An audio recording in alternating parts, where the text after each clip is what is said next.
You're listening to the Easy Feed podcast, episode number 18, Saving Money on Groceries.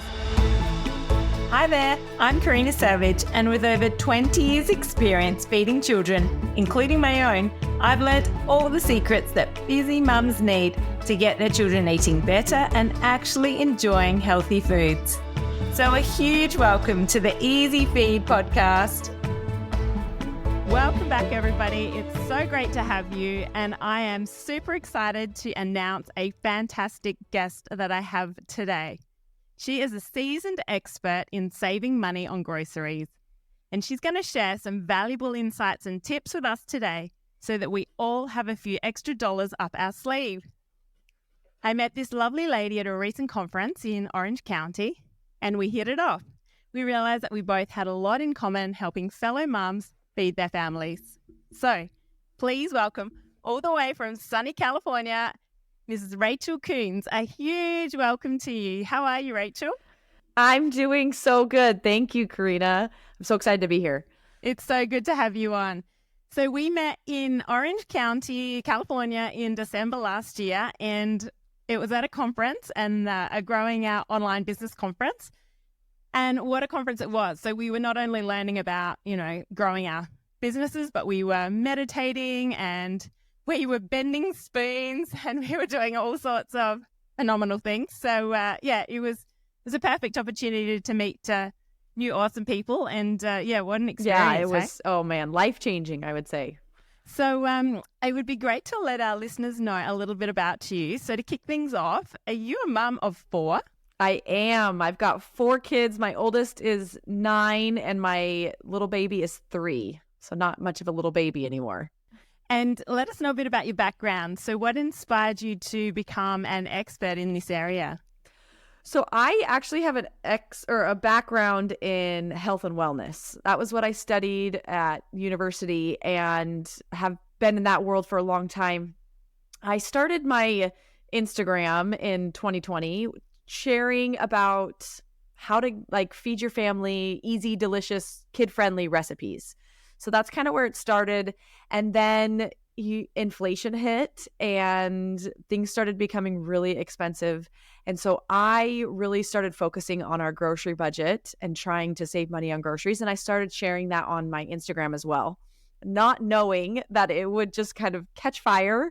And so many women were trying to find help for that. They were trying to reduce their grocery bill as well. And so I kind of, tried different things and kind of figured out a method that worked for me and it worked for everybody that I worked with on Instagram. And so I kind of just then leaned into this and started helping more and more families. And I created the SHOP method, which is what I teach from. That's how I teach people to save money. And here we are a couple years later, and it's so fun. I love helping people, and I love making a mom's life easier because they're not stressed about dinner time. They're not stressed about feeding their family, and they're not stressed about their grocery bill. So it's awesome what I get to do. So wonderful. I love it. And I love it how it stemmed from, you finding the need for it yourself and finding that it worked. And now you're able to spread the word and the love and help fellow mums. And I totally get it. Helping other mums and reducing that stress and craziness, especially when, 5 o'clock comes around and you're like, oh my God, what am I going to cook for dinner? I have not prepared a thing. I'm in that really bad trap at the moment of actually getting to the point of 5:30 and I'm like, oh my gosh, I haven't got anything planned. What have I got in the fridge? What am I going to throw together? And then, you pulled from one, part of the room or one thing to the next, and you just haven't actually got anything sorted. And then you're eating at 7:30 because by the time you actually put something together, it's late, and then that's not good for anyone. So yes, I think maybe it's because we've just come out of school holidays, and so maybe I'm in that mode. I'll give myself that excuse. Yeah, that's great. You can give yourself that. Yeah, but certainly it's something that I need to get better at too. So yeah, totally. I think it's wonderful that you've got this method that can help mums get their act together so that they don't find themselves in that situation, because it's a punish when, and sometimes you don't get home from school, sport activities until 6:30 at night. And if you haven't been organized and actually come up with a plan, it's it's a punish. Yeah, we call it the chaos time.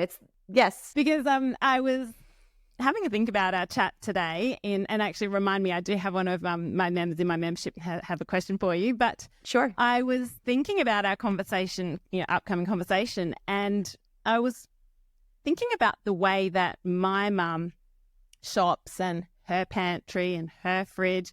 And then I was thinking about the way I shop and my pantry and my fridge.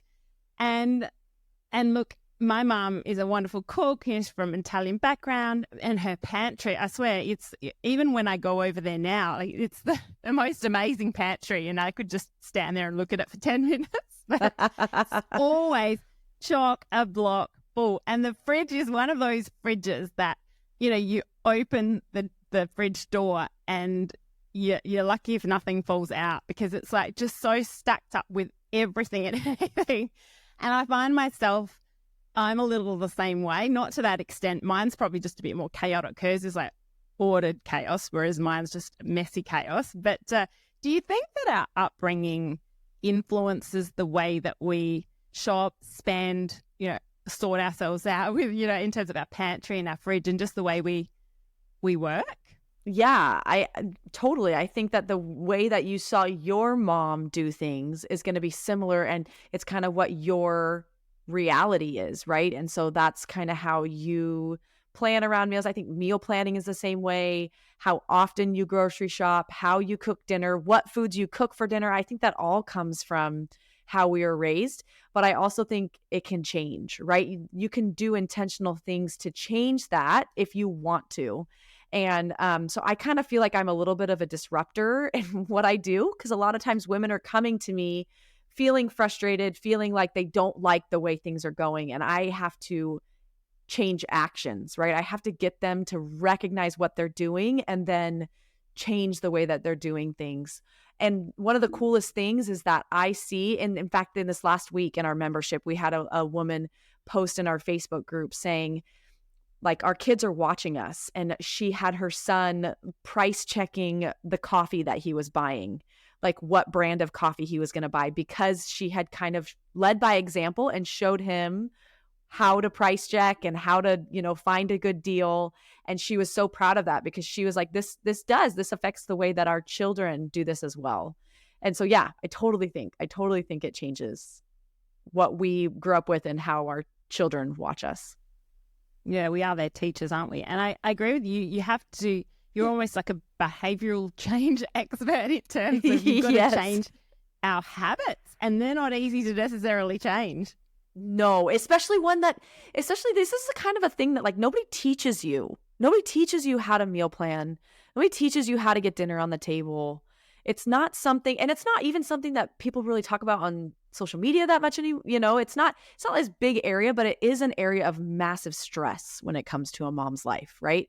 There's a lot of stress and overwhelm in this area. And so I feel like, I love that I get to do so much good in this area. Yeah. It's awesome. I love it. And that's where we almost perfectly overlap, because you teach them, part A, and then I'm Yes. like, right. So now when we get to the table and they're refusing, how do we talk about food? So it's like Yes. it's part A to part B. I know we are kind of like Tweedledee and Tweedledum with this. I love it. Yeah.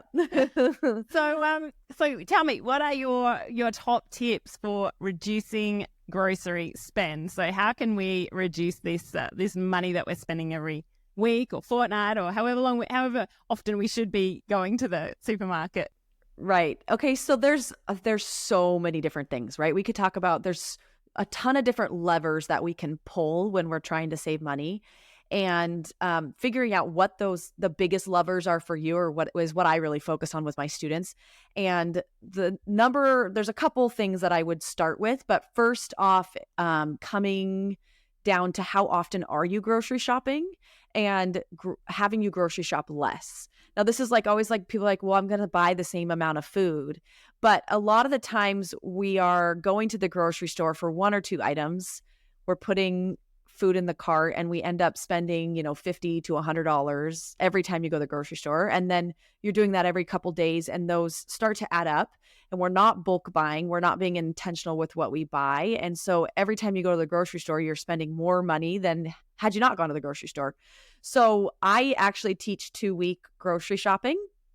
That's part of the shop, one of the pillars of the shop method. And that is basically every 2 weeks, you're meal planning, you're buying your food in bulk, you're purchasing produce that lasts 2 weeks, at least 2 weeks, so you can have that fresh food, and decreasing your trips to the grocery store. So that would be number one. Number two is food waste.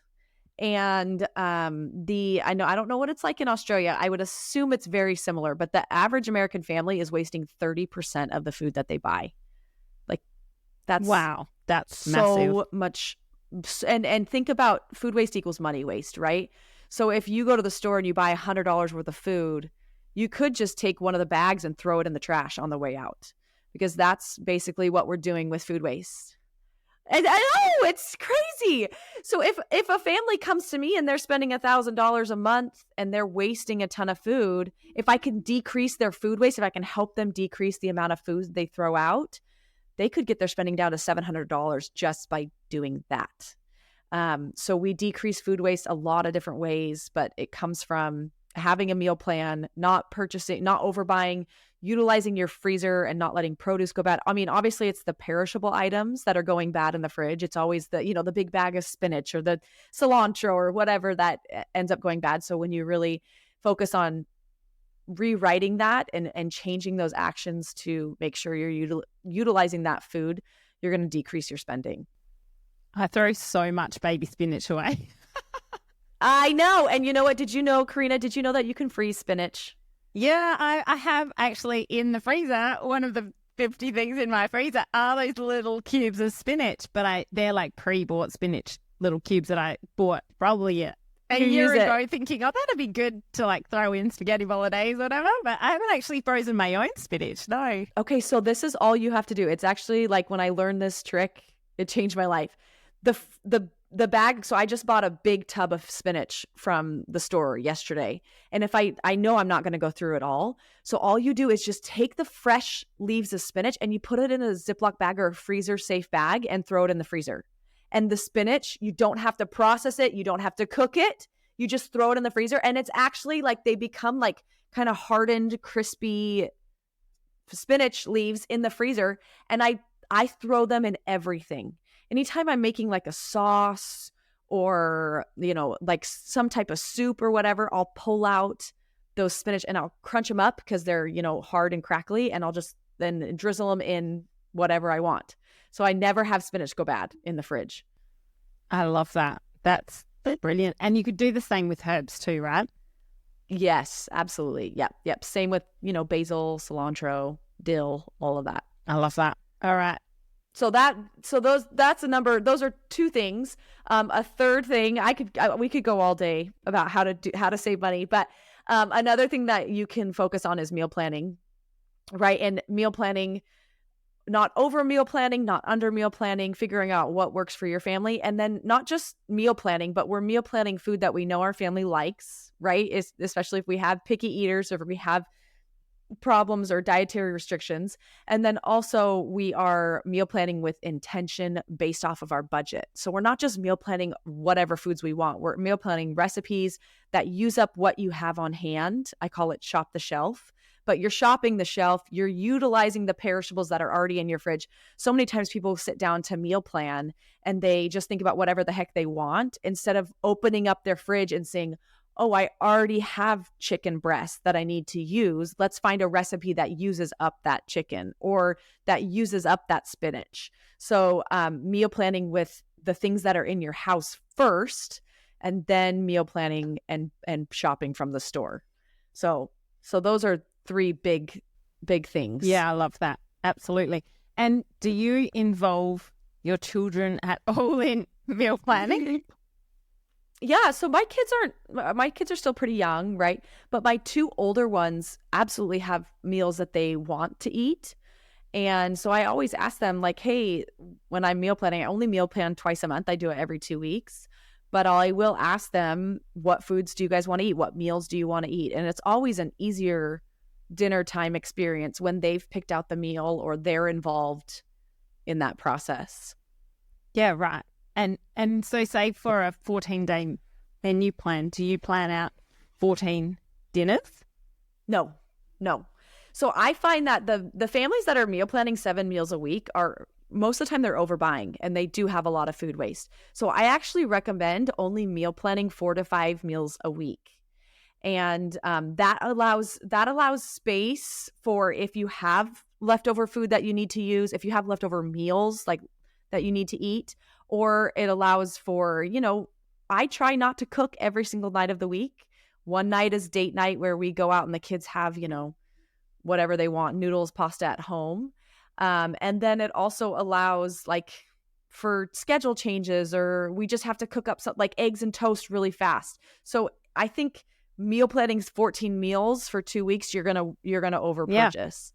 So meal planning a little bit less is how I go. And meal planning can be really overwhelming for people, right? To have to sit down and think of 14 different dinners and then have to buy those 14 different dinners. So instead of like going all in, why not just go half in and try meal planning 3 meals a week? If you're not meal planning at all right now, just do 3 meals a week to simplify it and help you kind of dip your toes in the water and get used to it. Yeah, and then you don't have too much food in the fridge like me, and then you don't have to throw it out and lose 30% of your food, especially the baby spinach. It acts absolutely. I love exactly. that. And what about leftovers? Because I just find that my kids, when I grew up, we had leftovers all the time. But I feel like in this day and age, leftovers aren't a meal. Like I really, and maybe I just feel guilty giving them leftovers. I don't know. I just feel like our kids are different these days. and I feel like I have to be. I am one of those people. I am like your kids. I actually hate leftovers. I hate them. So I can empathize with your children. So here's a couple things that I would say. First off, if you have a ton of leftovers, like if you're making a meal and you have a whole nother meal you're probably over purchasing again, and you're probably over cooking. So really find the right ratios for your family. Like I know that when I'm making tacos, I have to cook about 1.5 pounds of ground beef. And if I cooked more than that, I would have too many. We wouldn't have enough food. So figuring out how much your family eats. And then also one of the things that I like to do is to break apart my meals. So instead of serving the pasta mixed up with the meat, I'm serving the noodles separate from the meat. So that way, if I do have leftover rice or leftover pasta or leftover beans or whatever, I can repurpose that and we don't have to eat the same meal again. I'm using those ingredients to build another meal. Yeah, you could make like fried rice or something like that with that. Exactly. Exactly. With the leftover rice. Yeah. I think that's a great idea. Yeah. Yeah, because I find that, and just the meat too, like if it's a chicken schnitzel or sometimes the meat is drier the next day, and so then it's hard to. So yeah, I think you're right. I have to like do the for our Australian listeners the pound kilo converter. I know. I'm sorry. Totally fine. I think for a family of 4, it might be 500 grams. Which would you say 1.5 pounds is what we eat for our tacos. Yeah, but you've got a family of 6, right? Yes.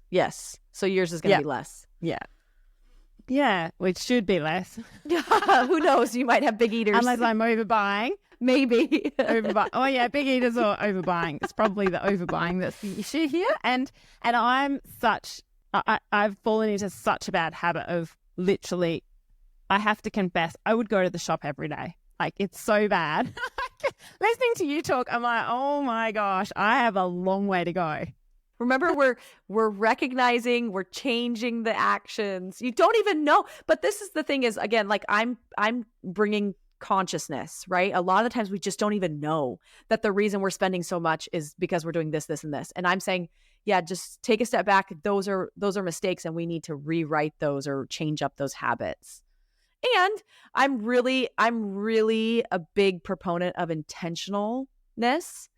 So if you are someone who is happy with your spending and you don't care that you're spending at what you are, or you want to go to the store every day and it doesn't matter what you spend, then that's great. I'm not here to help those people. I'm here to help the people that want to be spending less and are willing to change actions in order to make that a priority. Yeah, absolutely. And I think I went to the shop for strawberries and broccoli and that fresh produce. So I think I probably need to just think differently about, perhaps we don't have strawberries all the time. Maybe we mix it up with, say, apples and other things that, I mean, my son eats apples anyway. It's my daughter that likes the strawberries. But, if you run out of strawberries, you run out of strawberries, right? They're not necessarily always going to be around in that second week.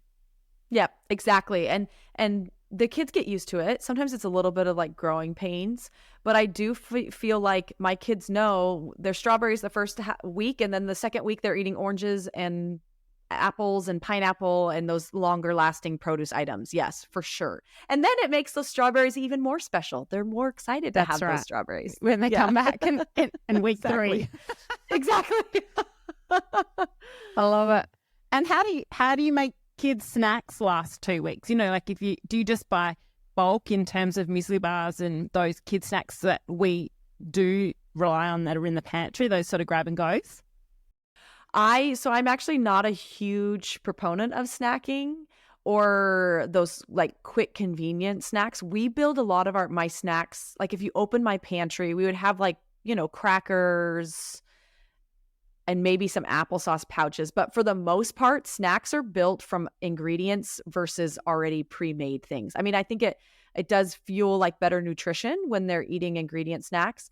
And it's so much more expensive to buy, the muesli bars or whatever. So we do a lot of toast.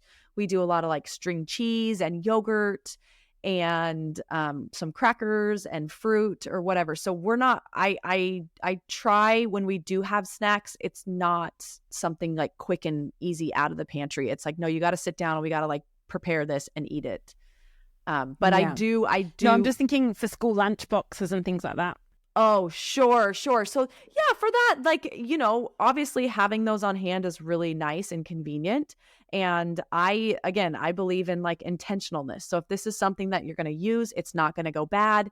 You're finding a good price on it and you're not buying, like I would for sure buy them in bulk if you can, because you're going to spend less when you buy in bulk. So yeah, that's what we do. Yeah. I'm just thinking of those parents that, you've got both parents are working full time.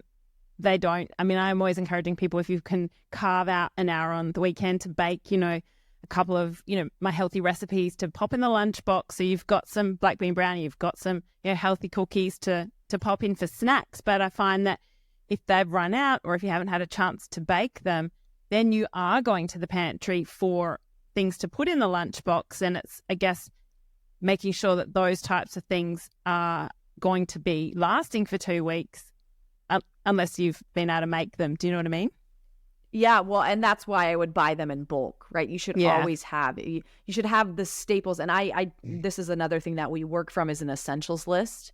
So what are your essentials and things that you need to have on hand? And so those snack items that your kids want to have in their lunchbox or like your quick grab and go, those would be on your essentials list. And because they're non-perishable, you should buy them in bulk. Don't ever buy a non-perishable item not in bulk. Single use, yeah. Or not single use, but single pack. Yeah, you just have to have. Yeah, you just have to have a storeroom to put it all in. Yes, which is harder for some people, but you usually can find space somewhere. Yeah. No, you just have to be intentional, as you say. It's about looking at it from a different perspective and going, you know what? If I'm, a little more organized here, I'm actually going to save a lot of money. And it's having those simple tips that are so practical and useful and they work. But it's putting them in place and maintaining them. That's the thing. Totally. So what are your thoughts on online shopping versus in-store shopping? Okay, so I always tell people to stay out of the grocery store if you can. Again, one of the pillars of the shop method is ordering online. So you are going to save so much money and be way more intentional with your buying when you shop online. because you're adding everything to the cart.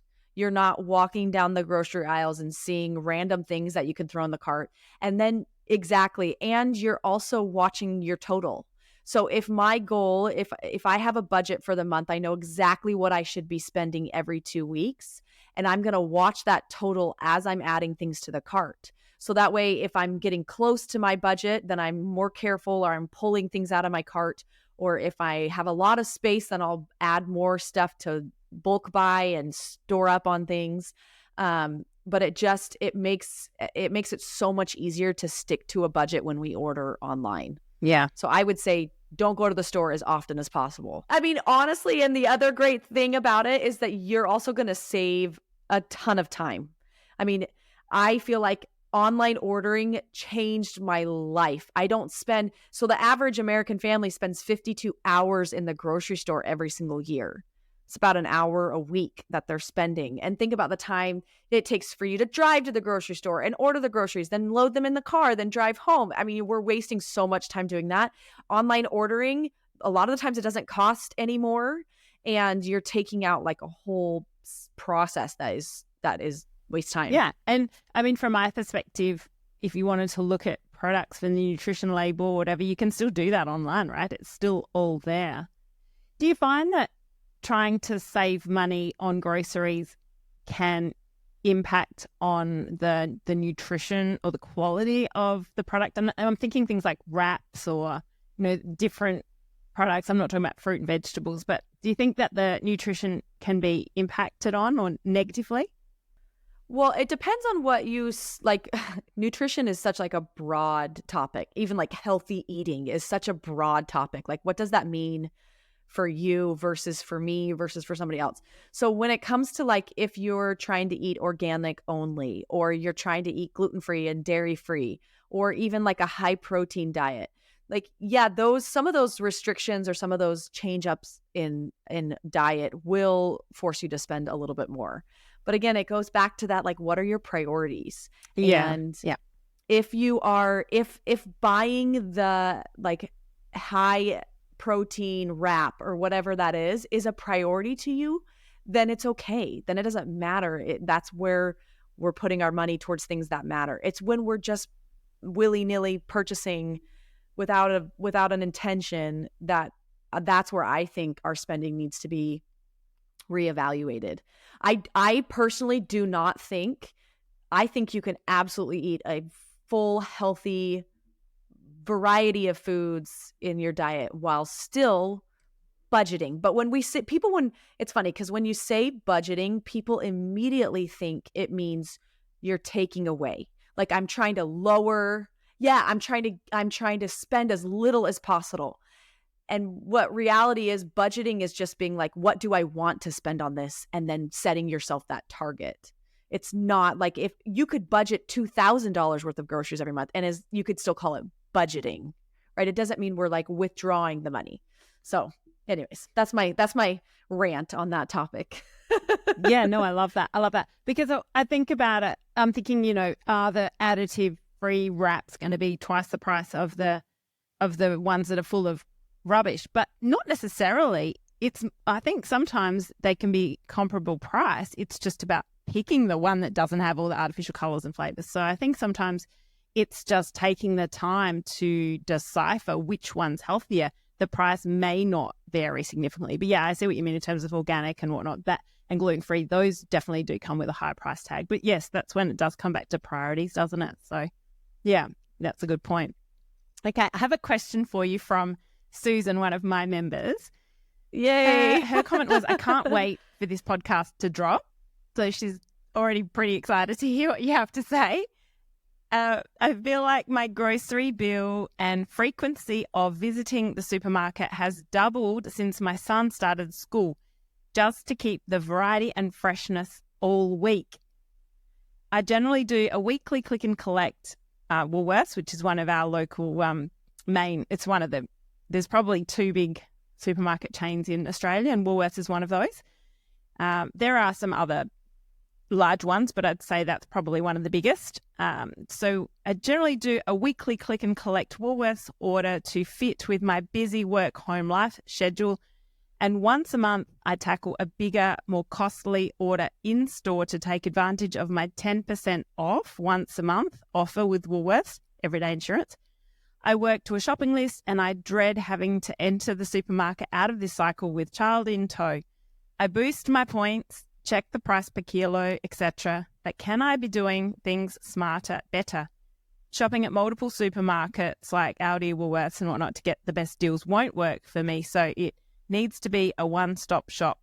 And her comment was the other supermarket just didn't have everything that she wanted. So she kind of just sticks with this one supermarket. But she's just wondering whether there's any more she could do. I mean, yes, I'm sure there are. It's hard to know like what her whole buying routine is. I think what for her would probably be working from her shelf first. So a lot of the times people are purchasing a lot of food that they're not utilizing what they already have on hand first. So for Susan, I would say, what are you buying, and is it working in with the food that you already have at your house? Or are you just continue buying more? And then when it comes to what you're buying, are you purchasing? I mean, it sounds like she's a working mom, so she's very busy. But purchasing, a lot of times we think that we're happy to pay an extra price for convenience. But in reality, you could just do a little bit of meal planning, a little bit of planning before you go in, or a little bit of meal prep at the beginning of the week to significantly decrease your spending when we're purchasing a lot of convenience foods.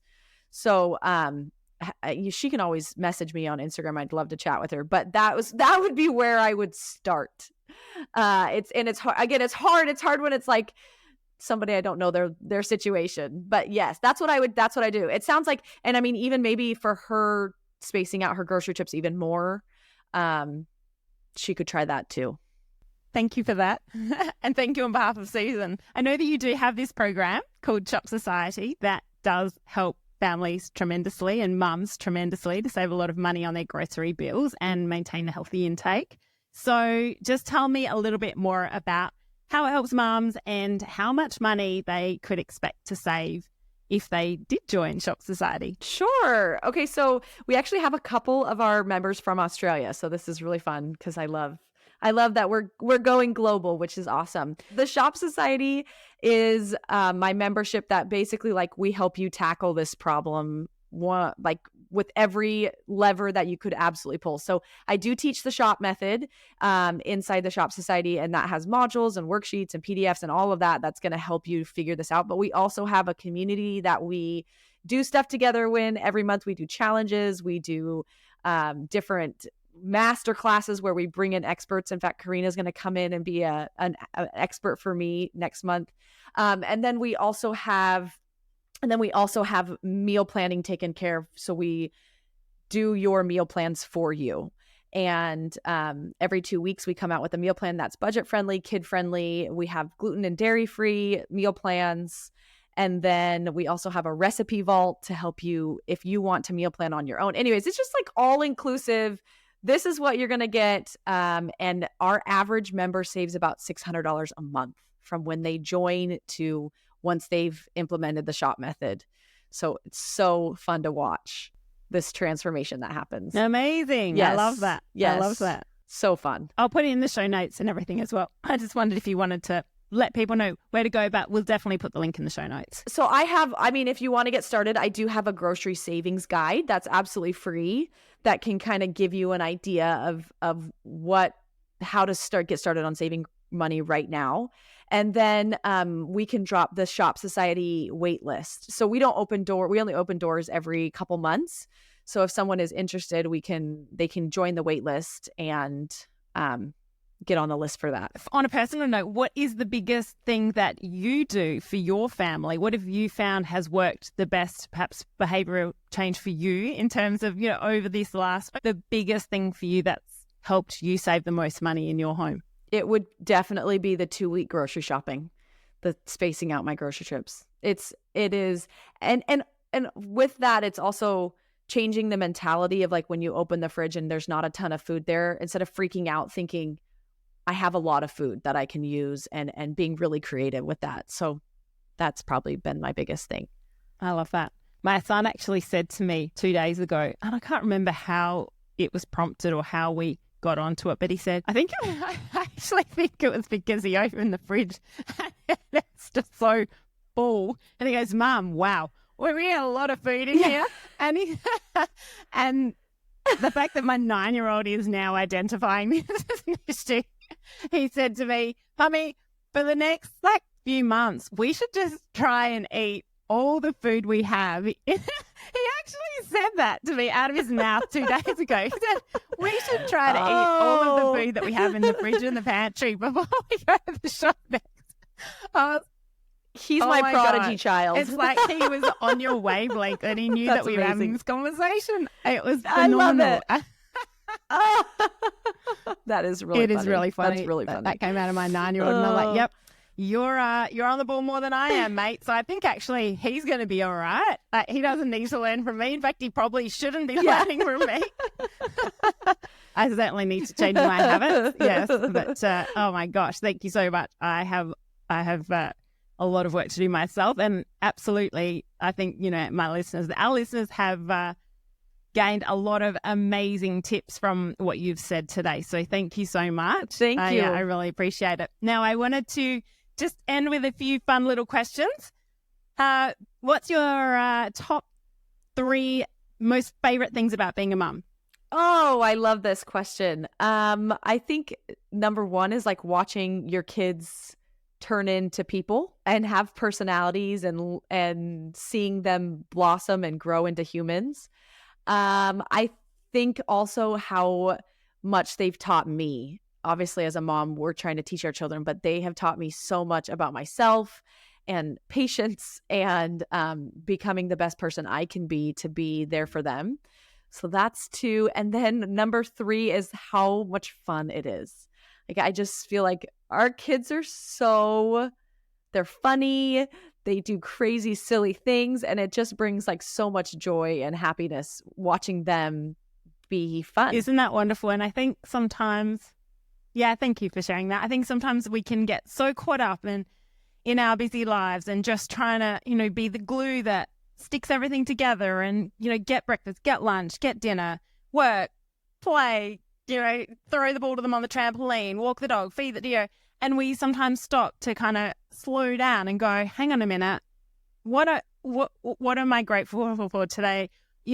Try and actually listen to what they are saying to us, because they are our greatest teachers. I think, that we can learn so much from them, and they shine a mirror up to our faces, don't they? And we can learn so much from them, I think, if we take the time to stop and pause and listen and have a bit more fun as well. I think that goes a long way as well. And you don't get that time back, do you? While your kids are this age, you got to make the most of it. So that's awesome. It sounds like you really have a great balance and a great appreciation for taking the time to actually be with your kids and, be grateful for the time you get. I try. Go you. I love it. I try. I appreciate you. I appreciate you asking that question. That is a very good question. I think it's, great. Well, my pleasure. Thank you for answering it. It just, I think it sounds awesome. That was, beautiful. So the next question, if you could switch lives with someone for a day, who would it be and why? That is a hard question. Is it really bad that I don't want to switch lives with somebody? Oh my gosh, I love that. Oh, that is amazing. Tell your kids that answer. That's awesome. I don't, maybe because I don't think my mindset is not to think about what other people have and I lack, right? I just try to live my life to the fullest. I mean, my first thought was I would love to switch lives with somebody who lives in Europe or Australia and just go live there for a little bit, obviously because I love to travel. But I can't think of somebody specifically that I would be I just want to be that person or live their life. No, I'm pretty happy. Yeah. Yeah. You're very happy with yours. Oh, that's amazing. I love it. So if you had any superpower, what would it be and why? Oh, that would definitely be to be able to switch places where I could go. Just pop into an area of the world and go learn and be in that culture. That would be for sure. Be in multiple places. Yeah, that's what it is. Teleportation. That's what it is. Yes. That's what I want to do. Teleport yourself into another place. It's funny. I was thinking the same thing. I thought, what would I say to this question? And I was going exactly the same places. Yes. I mean, there's probably a lot of other good superpowers. One of them, I wish I didn't have to sleep. I wish I could just obviously sleep is so good and I love sleep, but I wish I didn't ever feel tired. But no, still going to stick with teleportation. I know. Actually, this morning my husband comes out with like, "How you going?" And I looked at him and was like, "Yeah, a bit tired." And I was like, I just shouldn't have said that. It's because it's almost a given, isn't it? Right? Yeah, right. We're always tired. There's just no need to say it. Yes, exactly. Oh my goodness. Well, it has been an absolute joy and pleasure for me to have you on the Easy Feed. I'm so grateful for you coming on today, Rachel. Thank you so much. It's been a blessing to meet you late last year, and it's wonderful to have you on the show. And I can't wait to, continue this journey with me coming in to do a masterclass next month with your beautiful membership, the Shop Society, and we'll pop all the show notes, all your links in the show notes. And yes, once again, a huge thank you so much for coming on today. Thank you, Karina. This is great being here. I hope it's been super helpful for you. And I hope these tips will help cut down your grocery bills and make your family budget go further. Don't forget to leave me a review, send me a message on Instagram, and I can't wait to chat more next time. Bye for now.